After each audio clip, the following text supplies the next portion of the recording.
আসসালামু আলাইকুম বন্ধুরা, সবাই কেমন আছেন? আশা করি আপনারাও ভালো আছেন। আমরাও ভালো আছি, আপনাদের দোয়ায়। ভালো আছি বলে আজকে আমার এই ব্লগটা শুরু করতে পারছি। তো আজকে চলে আসছি আমার একটা খুব পপুলার রেসিপি নিয়ে, সেটা হলো গম শাকের ঝোল। গম বলতে সেই অ্যাটম গম না, এটা হচ্ছে একটা পরিচিত নাম, শাক। তো এই শাকটাকে অনেকে পাট শাক বলে, তো দেখতে স্যাম। তো আমরা এটাকে বলি গম শাক। এটা ঝোল শাক রান্না করি আমরা, এটা খেতে অনেক মজাদার। এটা হচ্ছে রান্না করলে এটা আমার পিছলা একটা ভাব হয়। এটা দিয়ে ভাত খেতে অনেক মজা লাগে, ছোট বড় সবাই এটা খেতে পারে। তো এটা আমি এটা আমি প্রথমে ভালোভাবে ধুয়ে নিচ্ছি, ধুয়ে নিয়ে পর পাত্রে দিয়ে দিচ্ছি, দেখুন সিদ্ধর জন্য চড়াই দিচ্ছি। এখন এখানে আমি কাঁচামরিচ দিয়ে দিলাম কয়েকটা, তারপরে লবণ দিয়ে দিব পরিমাণ মতো। বেশি দেওয়া যাবে না, কারণ এই জন্য যে শাকটা যখন বরফ দিবে তখন এটা অল্প একটু হয়ে যায়, তার জন্য আমি লবণ দিয়ে দিচ্ছি। পানি দিয়ে দিলাম, তার মধ্যে পানি বের হবে। আমি এখন নেড়ে দিচ্ছি। তো এই শাকটা আজকে রান্না করার উদ্দেশ্য এটাই যে এই শাকটা খেলে হয় কি, গরমকালে এই শাকটা বেশি বেশি খেলে পেট আমাদের ঠান্ডা থাকে। হ্যাঁ, পেটের কোনো সমস্যা হয় না। তাছাড়া অনেকে অনেক দেশে এই শাকটা খেয়ে থাকে, অনেকের ভালো লাগে। যেমনটা আমার পরিবারের সবারই এই শাকটা অনেক পছন্দের। তো পাট শাকটা হচ্ছে, শাকটা রান্না করলে অনেক ঝরঝরা হয়, ওটা হচ্ছে ভাত দিয়ে খেতে ভালো লাগে, এটাও খেতে ভালো লাগে। তো আর এই শাকটা হচ্ছে পাটের ভিতরে, এটা হচ্ছে আপনার ভাজি করা যায় না। এটা ভাজি করলে একদম আঠালো হয়ে যাবে, পিছলা পিছলা হাতের সম্পূর্ণ বের হয়ে যাবে। দুটো শাক দেখতে একই, কিন্তু একটা তিতা ভাব থাকে, এটা পিছলা ভাব, এটা কোনো তিতা থাকে না। আর এটা খেতে অনেক মজাদার। তো এই শাকটা হচ্ছে আমাদের উত্তরবঙ্গের ঠাকুরগাঁও ডিস্ট্রিক্টের ন্যাটমোড় এলাকার খুবই পরিচিত একটা শাক। তো এটা আজকে আমি রেসিপিটা দিচ্ছি, আপনারা দেখিয়েন। আপনারাও হয়তো বা কেউ কেউ খেয়ে থাকেন এই শাকটা। আমরা এইভাবে রান্না করে থাকি।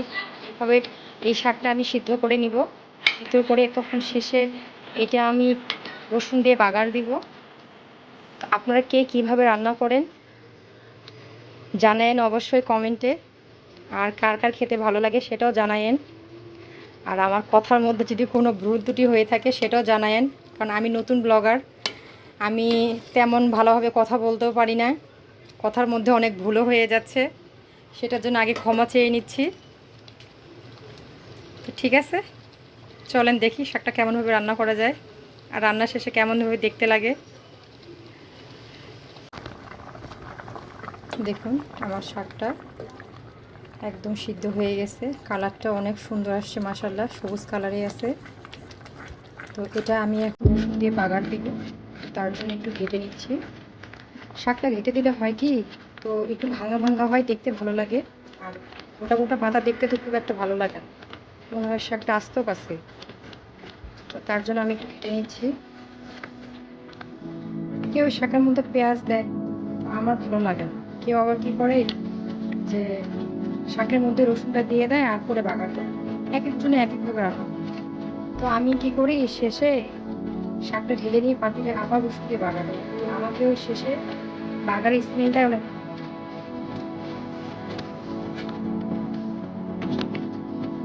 শাকটা আমার ঘাটা হয়ে গেছে।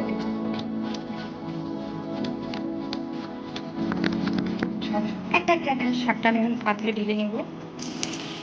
দেখুন শাকটা পাতিলে ভাজা হয়ে গেলে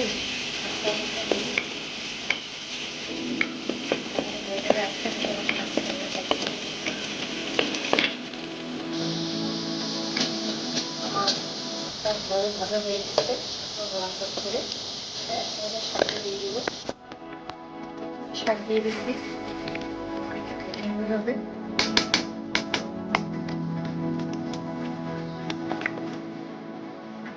রান্না কমপ্লিট।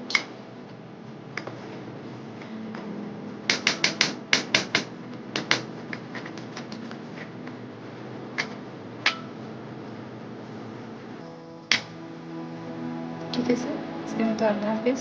তো আমার রান্নাটা কেমন হয়েছে আর দেখতে কেমন লাগতেছে তা অবশ্যই জানাবেন। আর যদি আমার রান্নাগুলো ভালো লেগে থাকে আর নতুন নতুন কোনো রান্না পেতে চান তাহলে অবশ্যই কমেন্টে জানাবেন, যদি কোনো ভুলও হয়ে থাকে তাও জানাবেন।